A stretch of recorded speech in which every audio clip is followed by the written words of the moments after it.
We're doing a big one today.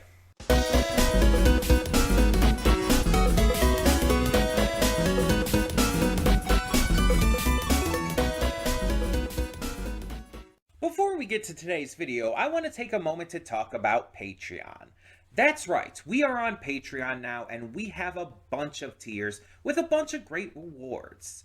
You can subscribe and get things like early access to all reactions, depending on your tier, depends on which reactions you get early access to. You can vote on polls exclusive to patrons that will help determine future reaction series and more.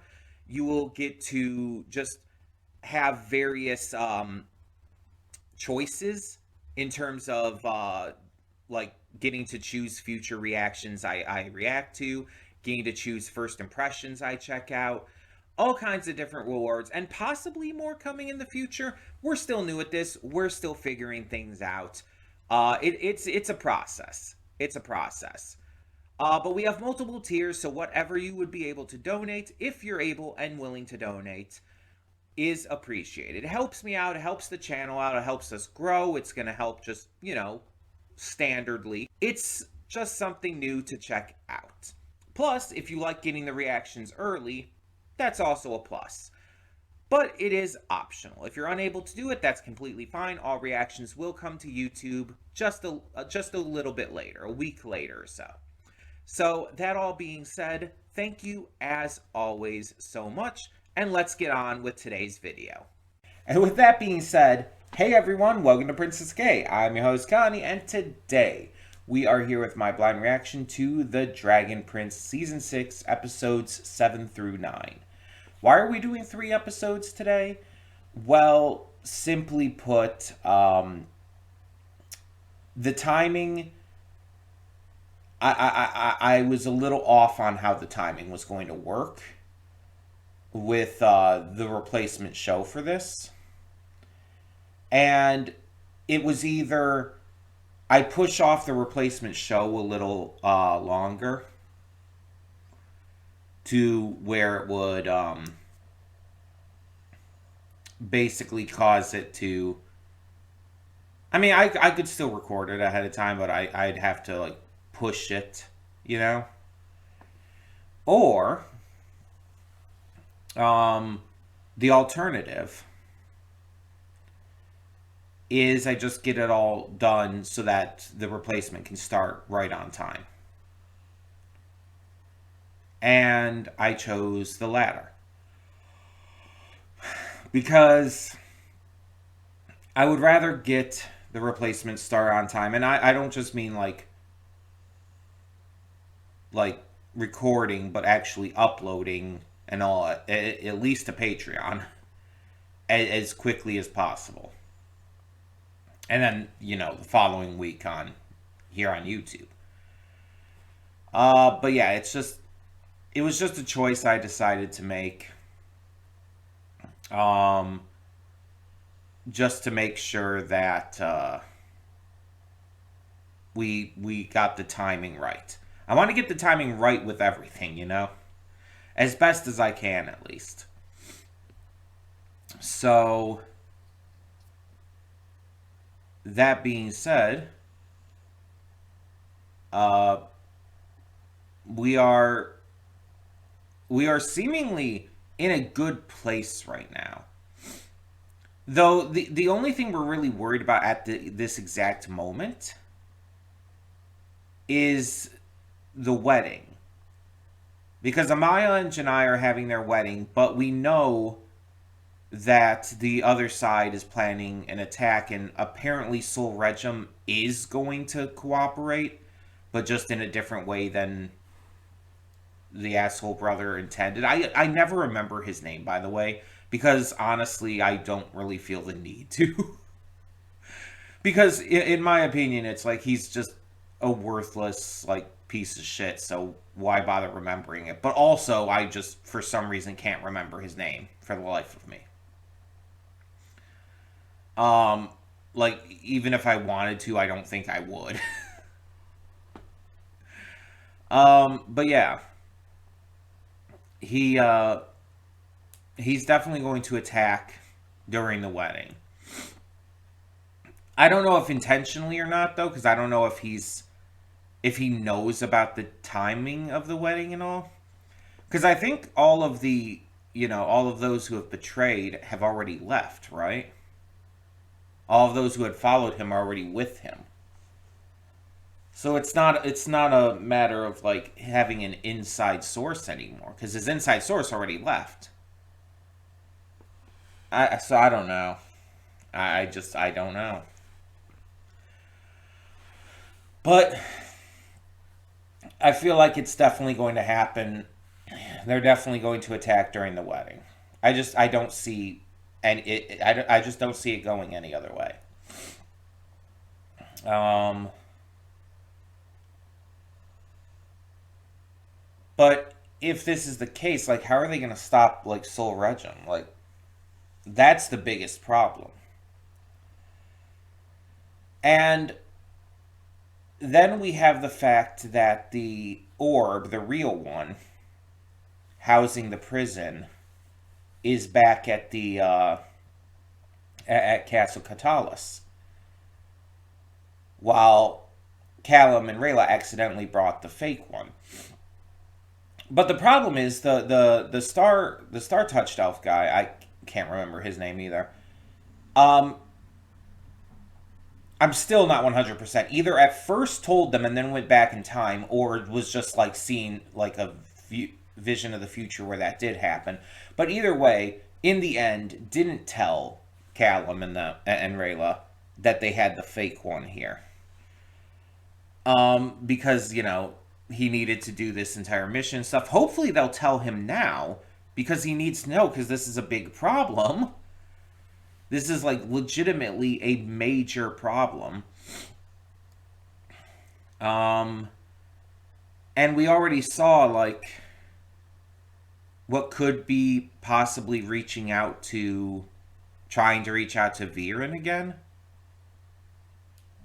I don't know. With the opening having changed to now Claudia being the one who is like turning to stone and being like treated like a pawn for Erebos, like a chess pawn. I feel like that's still going to come into play. And we know Claudia's on her way back because she wanted to speak with her father and wanted to see him and wanted to make her decision based on that. So one of the two of them is going to become possessed. I'm wondering if Viren's going to let it happen to him instead because of his quote unquote redemption. Um, and maybe Claudia will join forces with the heroes. But the problem is very few of the heroes are there because Ezra left for the wedding and they're going to be involved with that. And Callum and Rayla, it would take them a bit to get back. We know it takes, what, a couple days or so at least for that journey. So I feel like probably even longer actually because they don't have their mount anymore. They left that behind. So yeah, it's like I'm also kind of worried that no one's gonna get back in time. But maybe Soren and Claudia can work together if it comes down to that.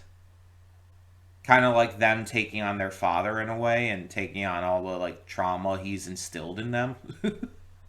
That would be thematically fitting at least. But I almost feel like that wouldn't work. I almost feel like them alone would not be able to do it. And that might be intentional because this might be where Erebos finally truly makes his move because we haven't seen that yet. We've only seen little bits and pieces here. So that might lead into the next season, which I think is the final one. So I could see Erebos like either having like a full escape from the prison or something like that happening in the finale here. Otherwise, I don't know what to expect. I'm excited to find out. I feel like the last two episodes will go together, and the one before that will probably be more focused on the wedding, I would assume. Because we know we're setting up the wedding, but I don't think that's going to be in the same episodes as whatever's happening with Erebos and Callum and or not Callum, Viren and all of that. I feel like that wouldn't be in the same episode unless maybe the aftermath of the wedding is still shown in that, or maybe it like I don't know. I don't know. I don't know. We're gonna have to see. I mean, this entire the entire season has been like narratively connected. It's like not been as separated as like as early seasons could be with episodes or just a lot of shows could be. It's very much more of like this very strong ongoing narrative, which this show has mostly done, but still. Again, I guess more compared to other shows where it's like, oh, you'll have like these random like one-off episodes here and there. This is much more narratively connected. But anyway, I think we should just get on with this because we do have 3 episodes to get through here. So let's check it out and hope for the best. Hold up just a sec. Before you click that link down in the description below to get to today's video, I want to remind you of all the awesome content we have both on this channel and the Princess of Gaming channel. Let's check it out.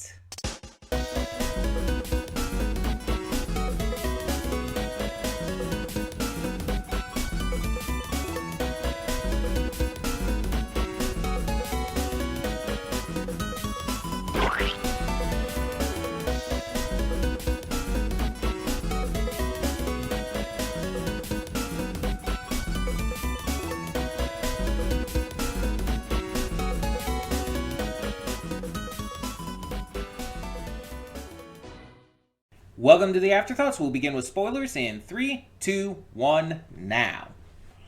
Thank the heavens, Viren is finally fucking dead. His self-sacrifice doesn't redeem him, by the way. I'm sorry, I'm still standing by that. Self-sacrifice is like the most redemptive act someone can do, really. But the amount of shit that he was directly responsible for, the amount of deaths, the amount of suffering, the amount of pain, it's like there's no getting around that. In no way, shape, or form can he be forgiven at this point. His self-sacrifice saved lives. His self-sacrifice saved most of Katalis, those who hadn't already been killed. That's undeniable. And he absolutely did a good thing. But it's not enough. That might sound harsh, that might sound like mean-spirited, but that's not enough. It's not enough to have made up for everything he has done. He did too much. He was too evil to be redeemed with one self-sacrifice. With just saving the lives of the people of Katalis, who, again, hadn't already died. If he had taken out Erebos, that would have been a different story. Because that would have saved the entire world. And possibly even beyond it. But just saving, just saving a single kingdom's worth of people, as many as that is, it's not enough. Not for as much as he's done. It does not make up for all his transgressions. Again, it might sound harsh, it might sound mean, but it's the truth. He's he did way too much to be forgiven that easily. Again, it was a good act. He died in a heroic way. That doesn't make him forgiven. So I'm emphasizing that so much here because it's important. It's important to note that in real life as well, if someone's acts are so incomprehensibly evil, they cannot be forgiven with a single act of selflessness. One bit of change of heart, one little bit of change of heart doesn't rectify everything that they did to, hurt and kill and destroy. It's not enough. It's just not. Because the thing is, it's not even like Claudia who's being manipulated into all of this. Viren did it willingly and irrepentantly. Would that be the word? Without regret at first. He only had regrets in the end. He didn't have regret while doing it. And we saw through the backstory of what he wrote there, before he, burned it and didn't actually give it to Soren. He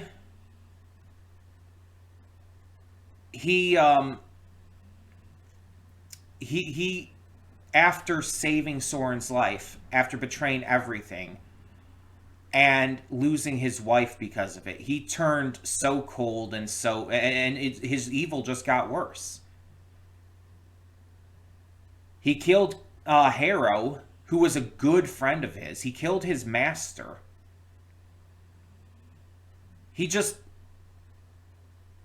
All the evil he perpetuated. Again, it can't be stated. But another note is, as well, that he also had to be pushed into doing this. He did not do this willingly. He did not choose to do this. Soren pushed him into doing this. You have to realize that too. This was not his decision. He did not make the decision to do this. He only chose to sacrifice himself because he wasn't going to do so to Soren at this point.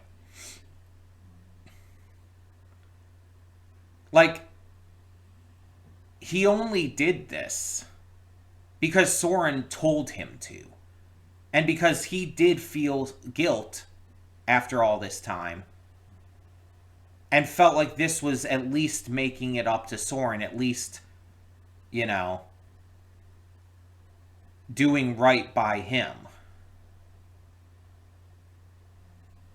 That was his thought process, at least. And again, it's not enough to fully exonerate him from all he's done, but he still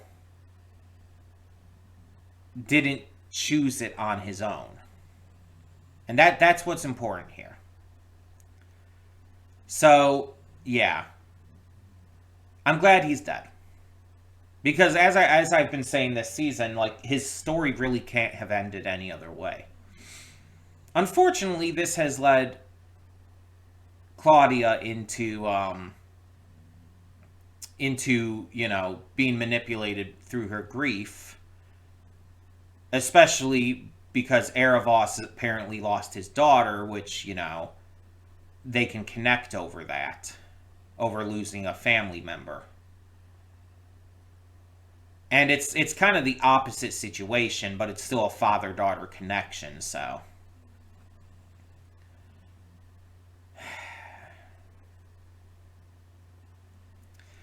Claudia is definitely on the path to redemption, though, and I think like she'll end up like seeing that Erebos shouldn't be trusted and shouldn't be. I think Terry or maybe someone else, maybe her brother, maybe Callum and Ezra. I don't know. Someone will get through to her by the end. We have one more season to go, but we'll see how it goes down. Going with the wedding stuff. The wedding was very precious. It was beautiful. Seeing them get married and just share their kiss as wives was so fucking perfect. It was almost interrupted, but they were allowed to complete the ceremony before the battle started, and they completely wiped everyone out because of, what's his face being controlled by Erebos and leading Sol Regum to Katalis instead.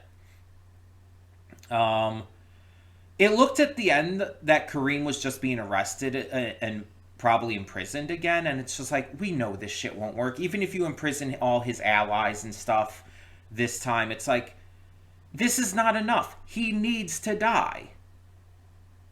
Like, I understand you're trying to be merciful. I understand you're trying not to, like, be about all the power and intensity that he wants. I understand you're trying to be better than him. I get it. But it's already been proven that if he escapes again, it's just going to cause more problems. You need to kill him. He's beyond salvation at this point. And maybe that's still the plan. Maybe it's just like, oh, we're going to arrest him right now and hold an execution or something. But it's like, I feel like a public execution would be a bit extreme. Not for him, not for like what he's trying to do, but I don't feel like that's the kind of vibe they would want to give to their people. Maybe a private execution, maybe like not something to the public and all. Because it's like, you don't want to make a show of something like that. Not with what they're trying to do as queens and all. Rayla getting to say goodbye to her parents, having that like final closure was really sweet and beautiful, and it's I think it's the right decision. I think it was the right decision by the writers to not be able to save all of them, but to have Rayla's birth parents pass away, to have them fully like die and be able to move on to the beyond, because it allows Rayla to have that closure. It allows like the actions of Viren and even them like just telling Viren to take the egg and all. It allows all of that to feel like it's sticking, you know? I don't like it when shows basically just undo the consequences of actions too often. It's like sometimes it can work within certain contexts, but I think actions should have consequences. Whether that's the actions of bad guys, the actions of good guys doing questionable things. And in this case, I think it was the right decision. Runan being brought back makes more sense for Rayla anyway. Because Rayla was raised by Runan. She wasn't raised by her birth parents. She was raised by Runan. He's her adoptive father, and he's the one who, let's be honest, she has more of a connection with. Like, she absolutely loves her birth parents, and she absolutely wanted to save them too. And that's, great, but if she had to choose, I think she made the right choice. Like, I was saying during the reaction, it's like, oh, well, the obvious choice would be her parents. But that's because I really didn't consider the fact that she did consider Runan her father. Because, again, I don't think it's vocalized that by this point. Prior to this point. I don't think it had vocalized before that Runan was her father. And that's how she saw him, and that's how he saw her. He saw her as his daughter just as much. And again, I don't think it's properly expressed that prior to now. And so I think it was definitely the right thing with that in mind to rescue him instead.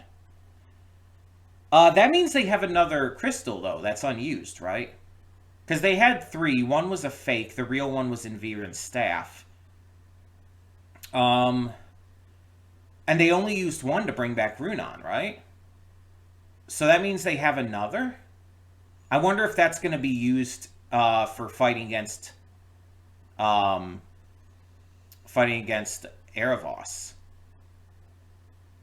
I don't know. But on top of all of this, we also have both Callum and Ezrin finding out that Katalis was destroyed. And so that's going to be a major part at the beginning of next season, them like having to reunite and everything coming back together. Erebos is huge for some reason. I don't know why that's the case. Was he always this big and like everyone in the backstory and everything was this big? Or is this because of the spell for some reason? Maybe he was always this big. I don't fucking know. I don't know. The little human girl we saw in the memory was like normal sized compared to him, so I don't know. Maybe it is because of the spell or something. But yeah, I'm very, very interested to see how the final season goes. I do think that this was the best season we've had in a while. The past couple seasons were not as great overall. There were good aspects to them, good parts, good scenes, good characters. But there were some parts of them that also just didn't quite do it for me. And this season felt like a step up. It felt a lot more focused and everything. It felt like much more well done. And maybe it's also the fact that, like, with the past couple seasons, it's like, oh, we just had a time skip and we had to deal with a lot of that stuff. Had to deal with a lot of, like, the characters, especially like Rayla and Callum coming back together. We had to deal with catching back up to that. And I've talked about before how I'm not a huge fan of like when shows do all these time skips, and especially when a time skip is completely unnecessary, which I do still think it was here. And maybe because it's been enough time and because the story's now like fully within this much more than it was before, I feel like maybe that's helping me like enjoy it more than I was with the past couple seasons. And this season gets to like really like just embrace what it is again, rather than having to worry about catching up. The season felt more tightly written. It felt more like focused. And there's even some stuff that wasn't like fully resolved, like the Dragon Queen. She's still like healing. She's absolutely going to come into play in the final season, but she's still healing. And I'm just wondering what that's going to leave with all of this. But yeah, I'm very curious to see how this is going to end, because I think, let me check to be sure, but I think the final season also just has 9 episodes. Because I think I think every season might have like 9 or so episodes, which is a weird number, by the way. I think I've talked about this before, but 9 episodes is such a weirdly specific number. Like most of these shows have like, if they're a shorter season like this, they'll have like 7 episodes. Or at least 10, but this is like 9 episodes per season, and it's like, that's so specific. Let me check here. Yeah, every season has 9 episodes. Every single one. So at least it's consistent. You gotta give it that much. But yeah, we have one season left, 9 more episodes, and I'm just wondering, like, they have a lot to do in 9 episodes because we have to have Claudia's redemption arc now. Well, closing it out, we've kind of already started it. Although she's kind of backpedaling a little here with resurrecting Erebos. We have to have Erebos and figuring out how to stop him. We have to have everyone coming back together. We'll probably have to have more with Runan being involved because there's like no reason to bring him back if he's not going to have like relevance. We've got to close everything out, and doing so is going to take quite a bit of work. But if this season's anything to go on, I trust that the creators will be able to make it work. I'm trusting that the final season will be great. So, no spoilers, obviously. Do not tell me anything about what happens in the final season, because I'm spoiler free, by the way. I don't know like anything about what's to come because people don't talk about this show enough, if I'm being honest. So I'm as blind as possible. But yeah, we're gonna get to that at some point. We're obviously gonna be taking a break. And that leads into what we're going to talk about next. So I mentioned we did these 3 episodes together specifically because I wanted to time this out with the next series that's going to be taking over for this on Mondays. And you might have heard me mention like being excited for this series on the Discord. You might have heard me mention being excited for this series just elsewhere online. I might have mentioned it in videos too. But we are going to be replacing Dragon Prince Season 6 on Mondays with JoJo's Bizarre Adventure Steel Ball Run. Part 7 of JoJo is finally coming out. We've been waiting for it since Stone Ocean ended. And I'm very excited to get into it. I'm like very excited.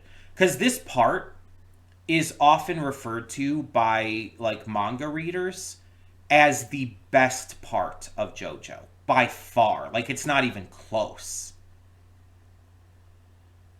This is considered to be that good in terms of JoJo's Bizarre Adventure, at least. And there are some people who put it up there in terms of the best anime. Now, my favorite part of JoJo is still part 4. I think Diamond is Unbreakable is still the best JoJo's Bizarre Adventure has ever been. I had a number of issues with part 5, even though there was a lot I did like about it as well. And part 6, pretty much the same. There were issues I had, there was a lot I loved, but a lot of things I feel like they just kind of missed the ball on or messed up a little bit, personally. But yeah, part 4 I think was the best so far for me personally. So I'm very curious to see what they do with this one. I'll talk about it more when we get to the first episode reaction. But for now, I'll just say like I do know very, very little about this part. I've purposefully stayed away from any spoilers. But there are a couple things I know, and again, I'll talk about that when we get to it. But so yeah, I don't know exactly when we're going to be getting to the final season of Dragon Prince. I'm just not sure at the moment. It's always kind of just up in the air. It's one of those things that we'll get to it when we get to it. I can't promise anything at the moment as for a time period, but I'm glad that we did this. I'm glad that we were able to enjoy this season. And I'm very excited to see how this closes out. So thank you all so much for tuning in. Let me know your thoughts on these final episodes and on the season as a whole. If there's anything that I did forget to mention, please feel free to ask about it if you want to know my thoughts as well. I do read every comment, so I'll be able to see that. Sometimes I just, especially when I'm doing multiple episodes like this, will forget something.